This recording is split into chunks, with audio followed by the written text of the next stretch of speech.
Left, right, center, woke. My grandmother used to tell stories about the old days, a time of peace when reason kept balance between the tribes. But that all changed when the woke nation attacked. Only reason has mastered all four ideologies. Only reason could stop the ruthless woke nation. But when the world needed it most, it vanished. Some people believe that reason was never reborn, and that the cycle is broken. But I haven't lost hope. I still believe that somehow reason will return to save the world. Alright guys, Netflix is making a new version of Avatar: The Last Airbender, and of course, they are injecting their own woke agenda. Let's talk about it. Yeah, you better. Yeah, you better.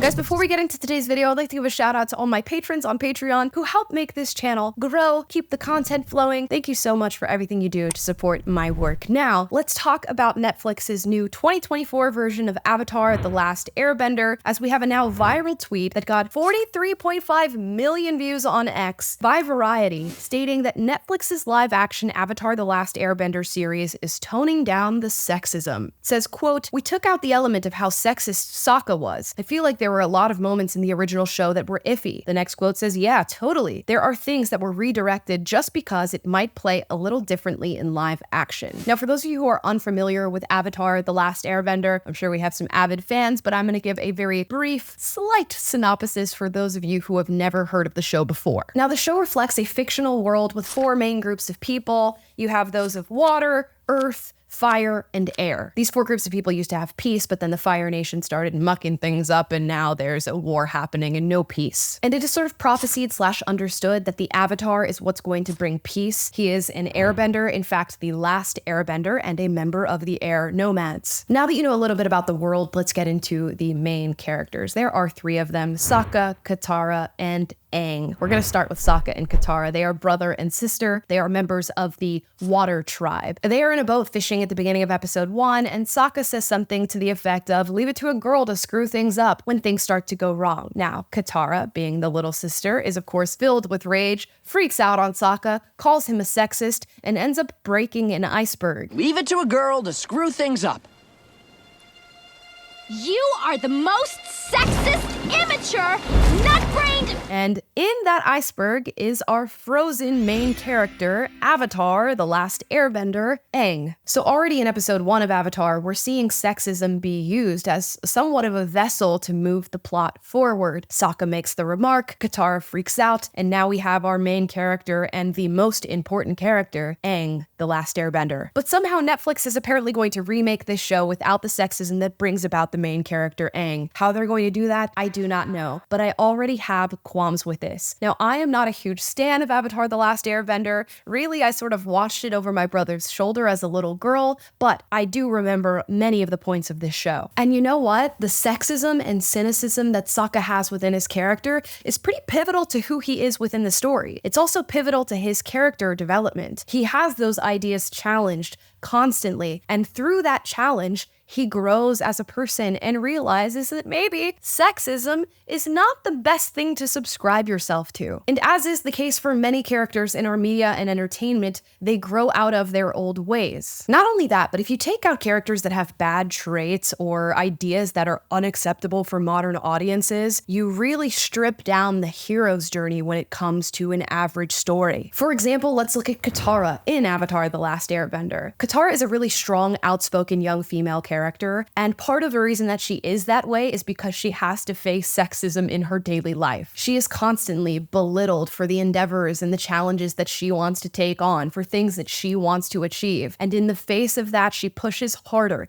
and she stands up for herself. Now, if you take out the sexism, the judgment, the prejudice, what does she have to build from? So not only are you undermining Sokka's character and his nature that was meant to be in this new iteration, you undermine the hero's journey of so many other characters that have to deal with these bad ideas. And I must mention that the original creators of Avatar: The Last Airbender have no part in this new live-action show that's being put out. They once did, and they had to leave the show because they lost creative control of what was happening. In 2018, they originally signed on this project and were full of excitement to see a live-action version of their creation be brought to light. But it soon became apparent that that was not going to be what Netflix actually did. One of the creators called exiting the project, quote, "the hardest professional decision that he's ever had to make, saying, quote, Netflix's live-action adaptation of Avatar has the potential to be good. It might turn out to be a story many of you end up enjoying, but what I can be certain about is that whatever version ends up on the screen, it will not be what Brian and I envisioned or intended to make. End quote. And I can't help but think scrubbing the sexism from Sokka's character had something to do with the creators leaving the show. If you're doing that, what other changes are you making to the show? How else are you wokeifying the original message of Avatar: The Last Airbender? And we're seeing this happening in TV and movies more and more these days. We are scrubbing characters of what makes them human, what makes them fallible, what makes them imperfect, and instead swapping them for this sort of woke utopian vision that is by no means a real reflection of what the world looks like. And if you lose those deeper connections to the real human psyche, the real human condition, you lose the important parts of storytelling. It's no wonder that the original creators have decided to take no part in what Netflix is putting out these days, and they've even decided to publicly espouse that in an open letter, because I'd venture to say that they can read between the lines. This is not what storytelling is about, and if you take out things like sexism, racism, homophobia, all of these bad ideas that we are meant to confront in our personal lives, you lose what makes a story a story. There is in fact no real conflict. There is no real growth. There is no real character development. There is nothing to contend with, nothing that offends us as an audience, and we should see these things in the stories that we watch. And I'm sure many of you can think of other shows where this is happening. I encourage you to drop them in the comments down below so we can have a real discussion about these things. But even outside of TV and media, think about your own life. Think about people who you know that have traits that you may or may not agree with. It's just real. It's just natural. We are not born perfect, and we do not grow to be perfect. In fact, we never will be. And our characters that we create in even fictional stories should be a reflection of that. It is honestly key to character creation. And I'm seeing more and more these days movies come out that have this sort of woke utopian view of everything, that are filled with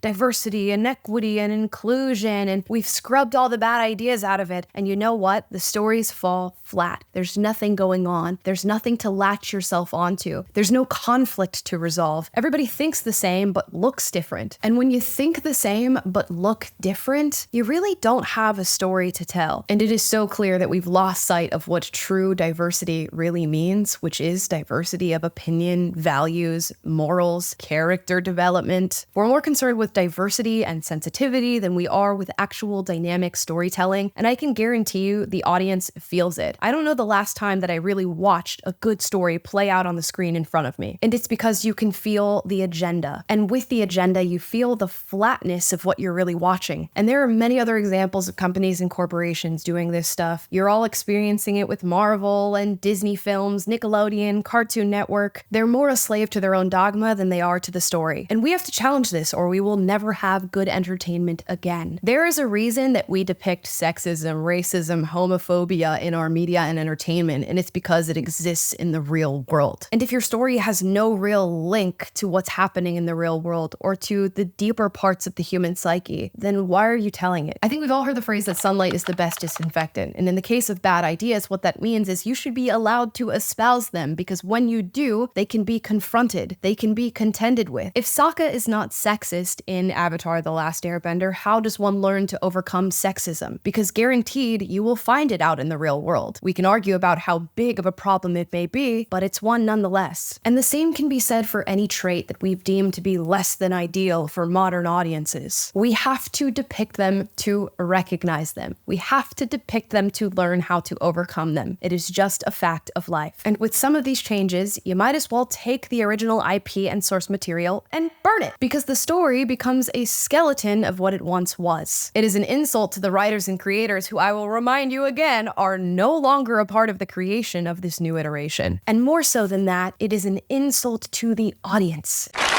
You have to trust your audience to understand what they're watching. You have to trust your audience to be able to add context to the things that they are taking in. And you have to trust them to interpret it in whatever way they see fit. That's what you do when you take a creation and put it out for public viewing. You trust your audience. Netflix does not trust its audience. Disney and Marvel do not trust their audience. Nickelodeon and Cartoon Network, or any example that you can drum up in the comments, do not trust their audience any longer. And while they refuse to trust you, you should stop being their audience. That's how we create change. We bring back reason. And at the top of this episode, I sort of jokingly recreated the Avatar monologue saying that I believe that reason can come back and save the world, but it's not that much of a joke. I do believe it. I think most of us are reasonable. We're seeing this stuff. We know that it's BS. We know that we want no part in it. It's just up to us to no longer participate, to pull ourselves back and say, you know what? I don't need this. It's a waste of energy. It's a waste of resources. And honestly, it's becoming a waste of our time. I'm so sick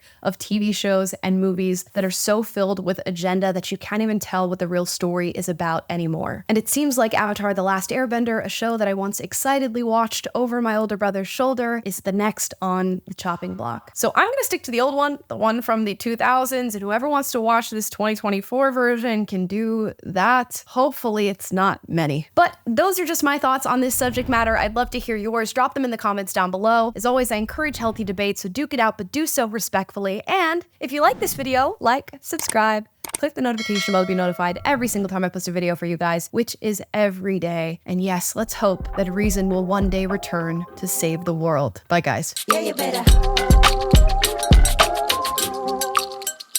Yeah, you better.